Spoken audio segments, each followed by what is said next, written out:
আমার আব্বু আমার সাথে মিষ্টি মিষ্টি কথা বলতে শুরু করলেন, ভালোবাসা ভরা কথা বলতে লাগলেন।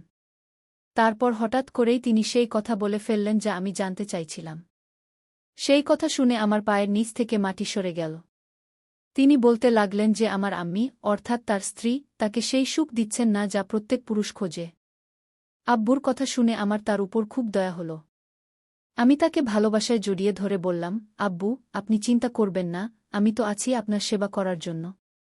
কিন্তু তিনি যেন অন্য কোনো জগতেই ছিলেন।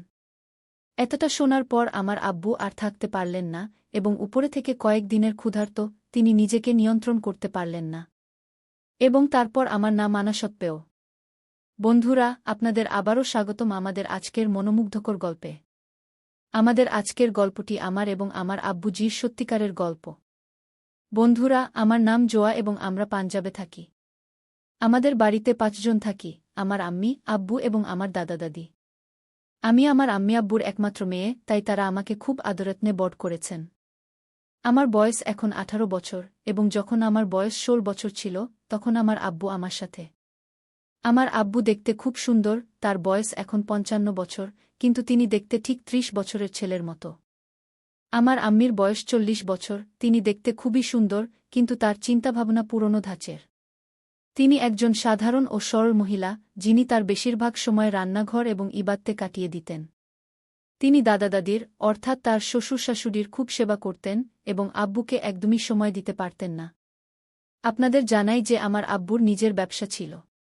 আমরা খুব ধনী না হলেও আল্লাহর দেওয়া সব কিছুই ছিল। আমাদের বাড়িতে সব সুখ-সুবিধা ছিল এবং আমাদের কোনো কিছুর অভাব ছিল না। যাই হোক, এই ঘটনা তখনকার, যখন আমি ১০ম শ্রেণীতে পড়তাম এবং আমার বয়স ছিল ১৬ বছর। কিন্তু আমি দেখতে ঠিক ২০ বছরের মতো লাগতাম, কারণ আমার শরীর ভর্তি ছিল এবং আমার গাল ফোলা ফোলা ছিল। আমি খুব গোরা এবং দেখতে খুব সুন্দর ছিলাম। সবাই আমাকে বন্ধু বানাতে চাইত, কিন্তু আমি কারো সাথে কথা বলতাম না। এক রাতের কথা, যখন আমরা সবাই খাবার খেয়ে নিজ নিজ রুমে ঘুমাতে গেলাম। আমিও আমার রুমে ঘুমাতে গেলাম, কিন্তু আমার ঘুম আসছিল না, তাই আমি বিছানায় শুয়ে ঘুমানোর চেষ্টা করছিলাম। হঠাৎ আমার মনে হলো আম্মি আব্বুর রুম থেকে কিছু শব্দ আসছে। সম্ভবত তারা নিজেদের মধ্যে সেই লড়াই করছিলেন। আমার রুমও আম্মি আব্বুর রুমের সাথে যুক্ত ছিল, তাই আমি শব্দ পাচ্ছিলাম। আমি প্রথমবার আমার আম্মি আব্বুকে এভাবে লড়াই করতে শুনছিলাম, তাই আমার মনে অদ্ভুত এক অনুভূতি হচ্ছিল যে তারা এত রাতে কেন লড়াই করছে। এই কথা জানার জন্য আমার কৌতূহল বাড়তে লাগল। আমি এই কথা জানতে চাইছিলাম, তাই আমি দেরি না করে আমার বিছানা থেকে উঠে দরজার কাছে গিয়ে তাদের দেখার চেষ্টা করলাম। দরজা বন্ধ থাকার কারণে আমি কিছু দেখতে পাচ্ছিলাম না। তখন আমার নজর পড়ল আমাদের বাড়ির সেই জানালার দিকে, যা আম্মি আব্বুর রুমের সাথে যুক্ত ছিল। আমার আম্মি আব্বু কখনো এটি খুলতেন না, কিন্তু সেই জানালাটি খুব পুরনো ছিল, যার কারণে এতে ফাটল ধরে গিয়েছিল, যেখান থেকে আমরা বাইরের দৃশ্য দেখতে পারতাম। তারপর কি, আমি আমার রুমের লাইট বন্ধ করে দিলাম এবং জানালার কাছে গিয়ে তা থেকে উঁকি দিয়ে দেখতে লাগলাম। ভেতরের দৃশ্য দেখে আমার হুঁশ উড়ে গেল। আমার আব্বু জান আমার আম্মিকে কিছু করতে বলছিলেন, কিন্তু তিনি বারবার না করছিলেন। সম্ভবত আমার আম্মির মেজাজ ভালো ছিল না। আমি বুঝে গিয়েছিলাম যে তিনি আসলে তাকে কি বলতে চাইছেন, কিন্তু আমার আম্মি বারবার তাকে না করছিলেন। সম্ভবত মাম্মি খুব ক্লান্ত লাগছিলেন। তখন আমার আব্বু আম্মির উপর রাগ করে পাশ ফিরে ঘুমিয়ে পড়লেন এবং আমার মাম্মিও ঘুমিয়ে পড়লেন। বন্ধুরা, সেই দৃশ্য দেখে আমার খুব অদ্ভুত লাগছিল। আমার বুক খুব জোরে ধড়ফড় করছিল। ভেতরে ভেতরে সম্ভবত আমিও মেজাজে চলে গিয়েছিলাম। আমি অনেকক্ষণ সেই জানালা থেকে দেখতে থাকলাম, যদিও আমার আম্মি এবং আব্বু দুজনেই ঘুমিয়ে পড়েছিলেন। তারপর কিছুক্ষণ পর আমি আমার বিছানায় ফিরে এলাম এবং আবার ঘুমানোর চেষ্টা করলাম, কিন্তু সারারাত আমার ঘুম আসেনি এবং আমি পাশ ফিরতে থাকলাম। যখন আমি সকালে উঠলাম, তখন আমি আম্মি এবং আব্বুকে অদ্ভুত দৃষ্টিতে দেখছিলাম, কারণ গত রাতের কথা আমার মনে এখনও চলছিল। তাদের ভালোবাসা ভরা শারীরিক আচরণের কারণে আমি সারারাত ঘুমাতে পারিনি। আমার আম্মি আমাকে এভাবে তাকিয়ে থাকতে দেখে আমাকে জিজ্ঞেস করলেন, কি হয়েছে জোয়া, কিছু হয়েছে? আমি বললাম, না আম্মিকে, আজ আমার শরীর ভাল লাগছে না, তাই আমি আজ স্কুলে যেতে পারব না। তারা বলল, কোনো সমস্যা নেই, আজ তুমি বিশ্রাম করো, কাল থেকে স্কুলে যেও। আমরা সবাই নাস্তা করলাম, তারপর আব্বু নাস্তা করে টিফিন নিয়ে অফিসে চলে গেলেন। আমার দাদা দাদি দুপুরে খাবার খেতেন। আমার আম্মি আমার নাস্তা বের করে বললেন, নাও, খেয়ে তুমিও বিশ্রাম করো। আমি খাবার খেয়ে আমার রুমে গিয়ে বিশ্রাম করতে লাগলাম। আমার আম্মি দাদা-দাদির কাছে গিয়ে তাদের সেবা করতে লাগলেন, তারপর তাদের নাস্তা করিয়ে নিজে নাস্তা করে নিজের রুমে ঘুমাতে চলে গেলেন। তারপর আমি আমার রুমের জানালা দিয়ে, যা আম্মির রুমের সাথে যুক্ত, তাতে উকি দিয়ে দেখলাম, আম্মি তার রুমে ঘুমাচ্ছেন। কিন্তু আমার মনে কাল রাতের কথা এখনও চলছিল, আর আমি রাত হওয়ার অপেক্ষা করছিলাম। যখন সন্ধ্যা হল, আব্বু বাসায় ফিরলেন, আবার সেই কথাগুলো আমার মনে চলতে লাগল। তারপর আমরা সবাই খাবার খেলাম, খেয়ে নিজ নিজ রুমে ঘুমাতে চলে গেলাম। আব্বু আমাকে খাওয়ার সময় জিজ্ঞেস করলেন, জোয়া, তোমার শরীর ঠিক তো? আমি বললাম, হ্যাঁ আব্বু, একদম ঠিক আছে।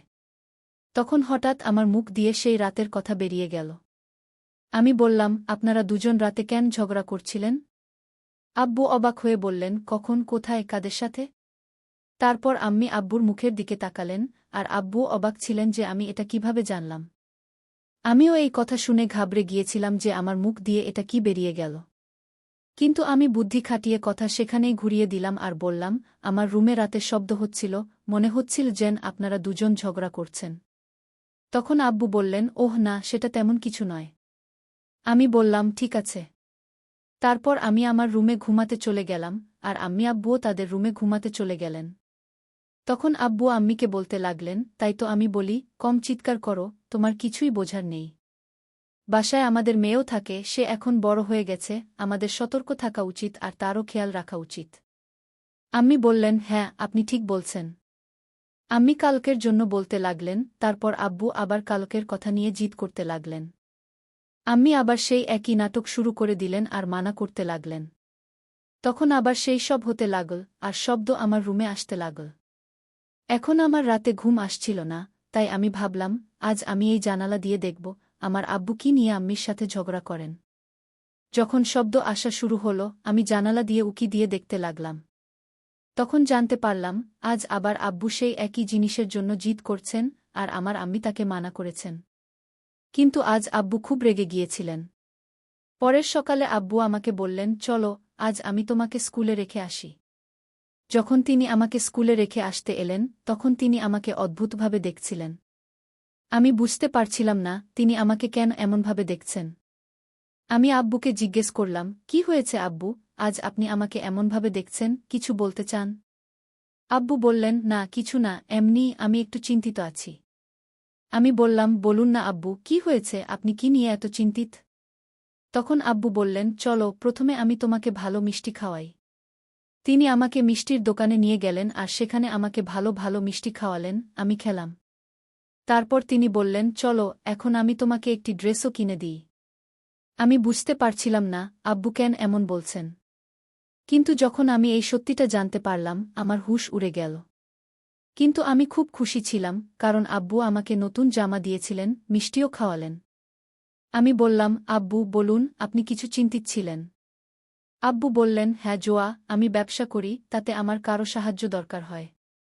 আমি তোমার আম্মিকে প্রতিদিন রাতে বলি, আমার এই কাজে সাহায্য করো, কিন্তু সে একদমই আমার সাহায্য করে না, দিনরাত তোমার দাদা-দাদির সেবায় কাটিয়ে দেয়। আমার জন্য তার সময় নেই। এখন তুমিই বলো, আমি কি করব? যাই হোক, আমার ব্যবসায় লোকসান হচ্ছে। তখন আমি বললাম, আব্বু বলুন, যদি আমি আপনার কোনো সাহায্য করতে পারি। তিনি বললেন, জোয়া, তাই তো বলছি।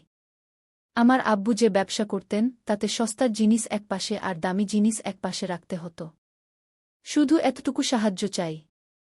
আমি বললাম, হ্যাঁ আব্বু, আমি আপনার সাহায্য করবই। তারপর আব্বু বললেন, তুমি রাতে আমার রুমে চলে আসবে। আমি বললাম, ঠিক আছে। রাতে যখন আমি তার রুমে গেলাম, আম্মি ঘুমিয়ে পড়েছিলেন, কিন্তু আব্বু আমার অপেক্ষা করছিলেন। আব্বু অল্প একটু মদ খেয়েছিলেন, তিনি আমার সাথে মিষ্টি মিষ্টি প্রেমময় কথা বলতে শুরু করলেন, প্রেমের কথা বলতে লাগলেন। তারপর হঠাৎ তিনি সেই বিষয় নিয়ে আলোচনা শুরু করলেন যে বিষয়টি আমি জানার জন্য জানালা দিয়ে দেখতে চাইছিলাম।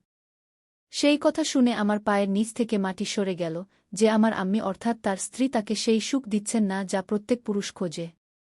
আব্বু এই কথা আমাকে নম্র চোখে বললেন। আব্বুর কথা শুনে আমার তার উপর খুব দয়া হল। তারপর আমি তাকে খুব স্নেহে জড়িয়ে ধরলাম। কিন্তু তিনি হালকা নেশা ছিলেন এবং উপরন্তু অনেক দিন ধরে তিনি সেই সব পাচ্ছিলেন না, তাই একদম তৃষ্ণার্ত ছিলেন। তিনি নিজেকে নিয়ন্ত্রণ করতে পারলেন না এবং আমিও তাকে থামাতে চাইলাম। তারপর আমি ভাবলাম যে আমার আব্বুর সমস্যা হয়তো আমার কারণে একটু কমে যাবে, তাই আমি। বন্ধুরা, এখন আপনারা বুঝেই গেছেন যা ঘটেছে। তাই বন্ধুরা, আমি কি আমার আব্বুর সমস্যায় একটু সাহায্য করে সঠিক কাজ করেছি নাকি না? আপনার মতামত কমেন্ট বক্সে অবশ্যই দিন এবং এমনই মনোমুগ্ধকর গল্প শোনার জন্য আমাদের মনোমুগ্ধকর গল্প চ্যানেলটি সাবস্ক্রাইব করতে ভুলবেন না। ধন্যবাদ।